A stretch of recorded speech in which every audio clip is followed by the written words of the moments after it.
TSMC의 생산 라인이 중단되었습니다. TSMC의 500억 달러의 투자가 증발했습니다. 삼성이 반도체 시장을 이끌 수 있는 기회 공개. 삼성의 새로운 조치는 미국을 화나게 했다. 반도체를 국가 전략 산업으로 계획한 미국이 반도체 공급망 생태계 다변화를 시도한다. 대규모 보조금을 지원해 파운드리 공장 등을 미국에 세우겠다는 계산이다. 삼성전자와 SK하이닉스 등 반도체 업계는 수조원 규모의 보조금 혜택을 기대할 수 있게 됐다. 다만 군사협조 등 독소 조항으로 꼽히는 항목도 포함돼 있어 반도체 업계의 고민이 깊어질 것으로 보인다.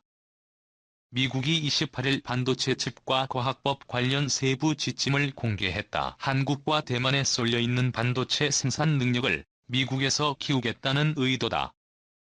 현재 미국은 첨단 반도체 칩 90% 이상을 세계 1위 파운드리 기업인 TSMC가 있는 대만에서 구매하고 있어 반도체 대외 의존도가 높은 상황이다.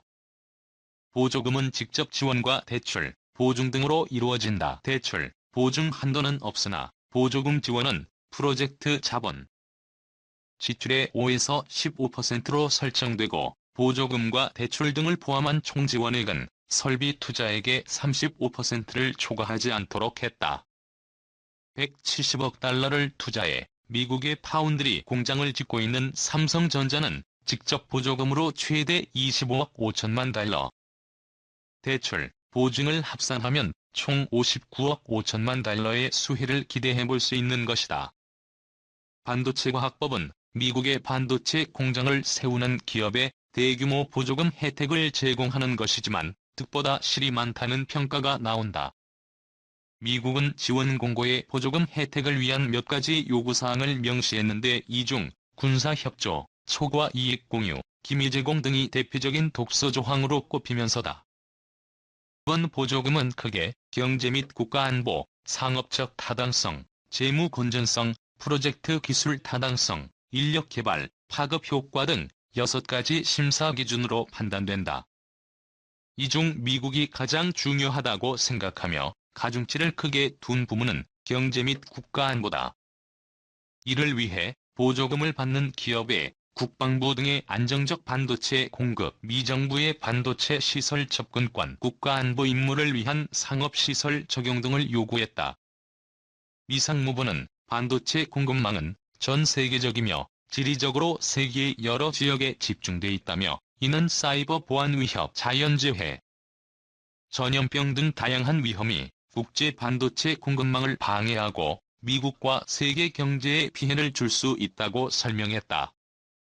그러면서 반도체 칩법은 미국의 국가안보 이익을 증진시키는 것이라며 안정적이고 장기적으로 반도체에 접근할 수 있도록 했다고 전했다. 기존에 예고하지 않았던 초과 이익 공유도 명시했다. 1억 5천만 달러 이상 보조금 수혜를 입은 기업이 당초 전망보다 높은 수익을 거두면 지원된 자금의 75%까지 미국 정부와 공유하도록 한 것이다. 초과 이익 공유와 관련된 세부 내용은 이달 안에 공개될 예정이나 미국이 삼성전자와 SK하이닉스 등의 회계 장부를 들여다볼 여지가 발생한 셈이다. 월스트리트저널은 지난 르몬도 미 상무부 장관이 반도체과학법 언론 브리핑에서 기업들의 회계 장부를 공개하도록 할 것이라며 우리는 백지 수표를 쓰지 않는다며 말했다고 전했다. 강성철 한국반도체디스플레이기술학회 선임연구위원은 미국이 요구한 군사협조, 초과 이익 공유 등은 전례가 없는 일이라며 순수하게 반도체 제조 기반을 세우려는 목표도 있겠으나 반도체가 국가안보와 직결되다 보니 이를 안보 이슈로 끌고 가는 것으로 보인다고 말했다. 이어 현재 미 반도체과학법으로 기업의 부담을 완화하는 방법은 외교적 해결책밖에 없다고 진단했다. 그러면서 인력과 인프라 등을 고려하면 생산 거점을 옮기기도 쉽지 않다면서 국내 투자 촉진을 위해 계획한 K-칩스법 처리가 또다시 3월로 연기됐는데 서둘러 관련 법안을 통과시켜야 한다고 강조했다. 이 기획 미 반도체 독소 조항에 삼성, SK 대책 뭐 있나?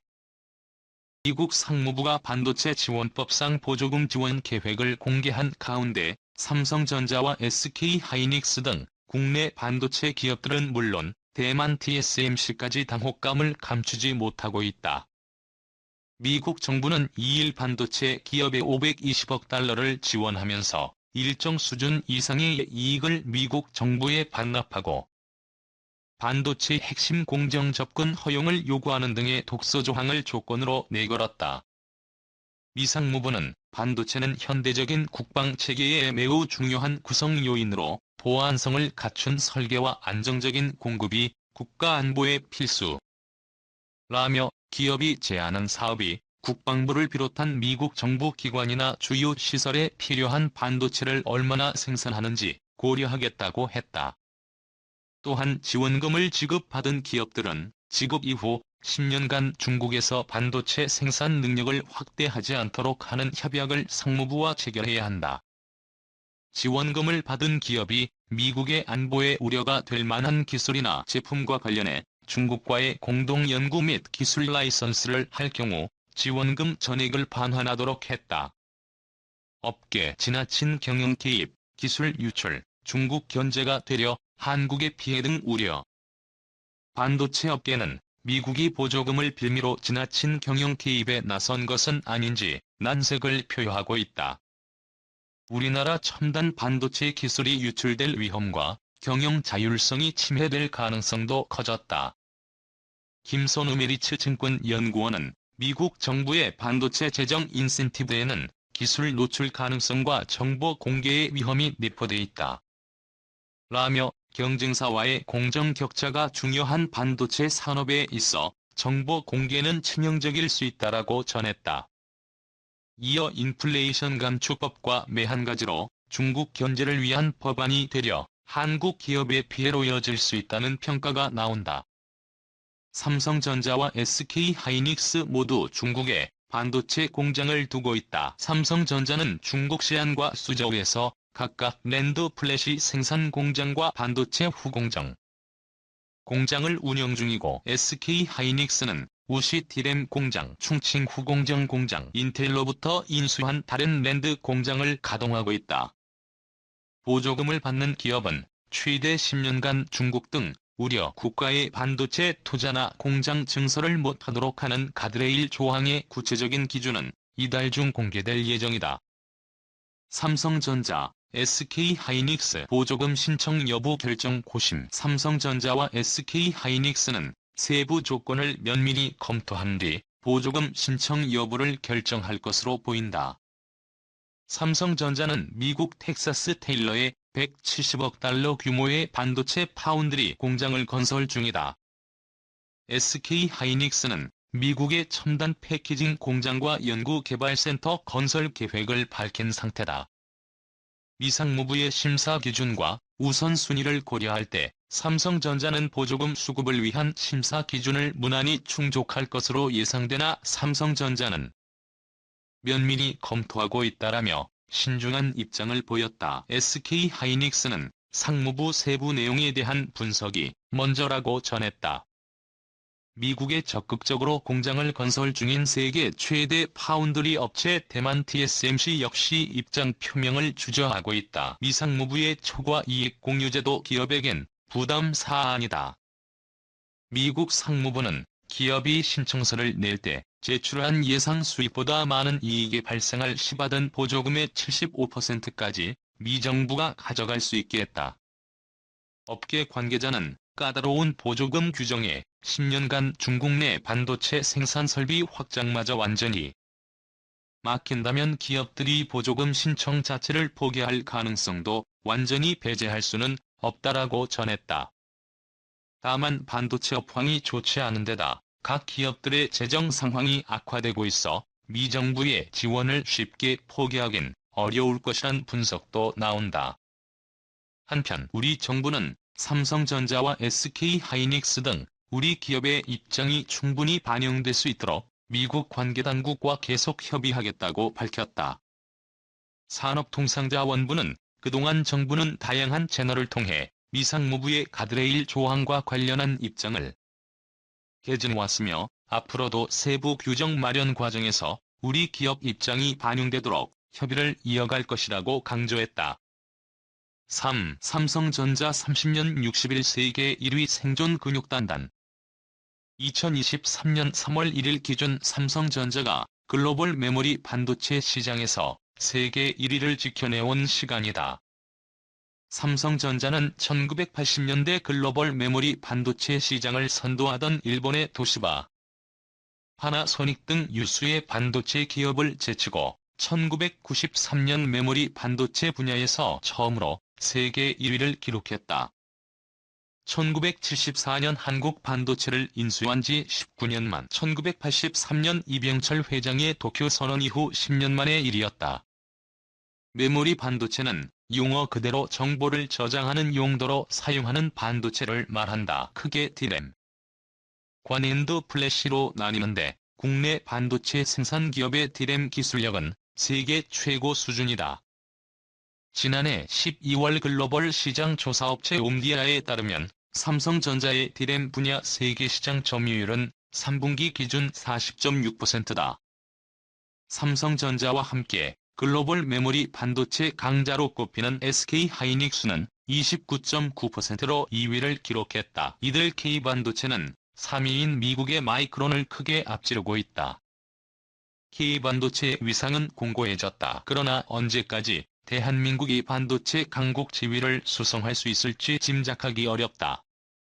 오늘날 반도체에 대한 세계 각국의 도전이 계속되고 있다. 반도체는 산업의 쌀로 불리며 TV, 스마트폰, 컴퓨터, 자동차 등 필수 전자기기의 중요 부품으로 들어간다. 최첨단 자율주행 자동차, 인공지능 컴퓨터 등에 대한 시대적 요구가 커지면서 세계 각 기업의 반도체 수요는 지속적으로 증가할 것으로 예상된다. 이에 각국의 반도체를 향한 집착은 더욱 강해지는 형국이다. 1970년대부터 반도체 기술 강국으로 꼽혀온 미국, 2000년대 들어 반도체 기술 굴기를 추구하는 중국, 2020년 이후 파운드리 강국의 입지를 다잡은 대만 등은 자국 반도체 기업의 경쟁력 강화를 위해 노골적으로 활로를 열어주고 있다. 우리 정부도 하루빨리 글로벌 반도체 시장의 현실을 자각하고 정책뿐 아니라 금융 및 인력 등 전방위 지원을 해야 한다는 목소리가 계속 나오는 이유다. 연초부터 들려온 어닝쇼크 비보 반도체 시장은 2020년 1월 코로나19 확산 이후 지각 변동을 겪고 있다. 3년 전 글로벌 업체들은 코로나19 여파로 경제활동이 제약을 받게 된 소비자들이 생필품을 제외한 전자기기 등에서 소비를 줄일 것으로 예상했다.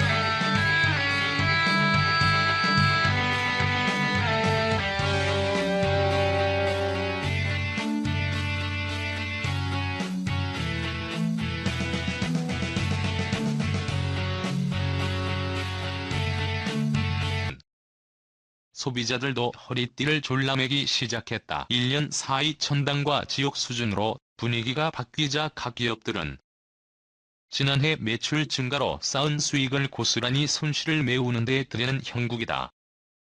삼성전자도 매출 감소를 피해갈 수 없었다. 1월 31일 삼성전자가 발표한 지난해 4분기 실적은 연결 기준 매출 70조 4,600억 원, 영업이익 4조 3,100억 원이다. 3분기 대비 매출은 8.2%, 영업이익은 6.5% 감소했다. 특히 4분기 DS 디바이스 솔루션즈, 메모리 반도체, 시스템 LSI, 파운드리 등 부문은 매출 20조 700억 원, 영업이익 2,700억 원으로 급감해 어닝쇼크를 안겼다. 3분기 DS 부문 영업이익이 5조 1,200억 원이었던 것과 비교하면 94.72% 감소한 수치다. 삼성전자 측은 실적 악화와 관련해 메모리 반도체 고객사의 주문량 조정으로 가격이 큰 폭으로 떨어진 데다가 재고자산 평가에서 손실이 있었던 것을 주원인으로 지목했다. 다만 파운드리는 주요 고객사를 대상으로 한 판매가 확대되면서 최대 분기 및 연간 매출을 달성한 것으로 알려졌다. 삼성전자 측은 첨단 공정 중심으로 생산 능력을 확대하고 고객사 다변화로 전년 대비 이익이 증가했다고 밝혔다. SK하이닉스도 실적이 좋지 않았다. 2월 1일 SK하이닉스 발표에 따르면 지난해 4분기 매출은 7조 6,986억 원, 영업 손실은 1조 7,012억 원이다.